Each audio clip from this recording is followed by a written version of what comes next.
Hello everyone, আসসালামু আলাইকুম। কী অবস্থা সবার? দিস ইজ ঝিলিক ফ্রম ঝিলিক স্যাট। ছুটিতে আমি আমার বাসায় চলে এসেছি, কারণ আমার আম্মু একটু অসুস্থ, প্লাস আমার ভাস্তা ভাস্তি দুজনের বার্থডে ছিল, এই জন্য চলে এসেছিলাম। আম্মুর আসলে কিছুদিন আগে একটু অ্যাক্সিডেন্ট হয়েছে, যার জন্য অপারেশন করতে হয়েছে। এই জন্য আসলে আম্মুকে দেখাশোনা করার জন্য ওভাবে মানুষ নেই, সেই জন্য চলে এসেছিলাম। ভাবলাম এই ছুটিটা বাড়িতে কাটাবো। আসার পরে এই যে ফেরিতে অনেক লোক ছিল, মনে হচ্ছিল ঈদে সবাই বাড়ি যাচ্ছে, এরকম একটা ভিড় ছিল।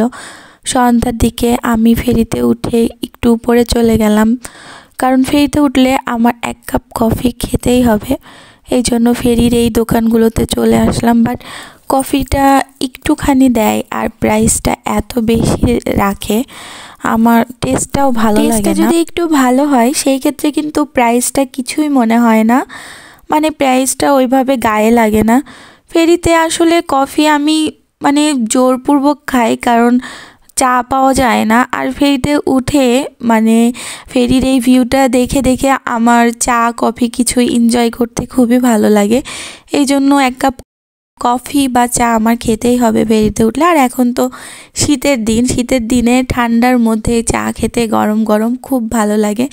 আর সেটা যদি হয় নদীর পাড়ে বা নদীতে যাইতে যাইতে, তাহলে তো আরও বেশি ভালো লাগে।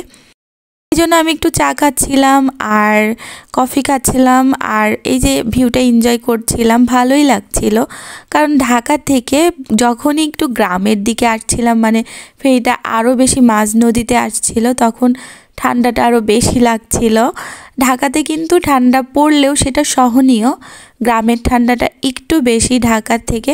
আর এই যে ঝালমুড়ি খেয়ে নিলাম, কারণ ফেরির ঝালমুড়ি কিন্তু অন্যরকম একটা টেস্ট লাগে। খাওয়া দাওয়া শেষে বাসে উঠে একটা লম্বা ঘুম দিয়ে বাসায় চলে আসলাম। বাসার জন্য ডাবের পুডিং আর বাবুদের জন্য কেক নিয়ে আসছিলাম, যেহেতু বাবুদের বার্থডেটা আজকে ছিল, বাট আজকে কেকটা কাটা হয়নি, কারণ আমার আসলে আসতে একটু লেট হয়ে গেছিলো। কেকটা আসলে পরের দিন কাটা হয়েছিল, যেহেতু বাসার জন্য একটা কেক নিয়ে আসা হয়েছিল। এই ভিডিওটা আমি নেক্সট টাইম আপনাদের সাথে শেয়ার করব। সবাই ভালো থাকবেন, আল্লাহ হাফেজ।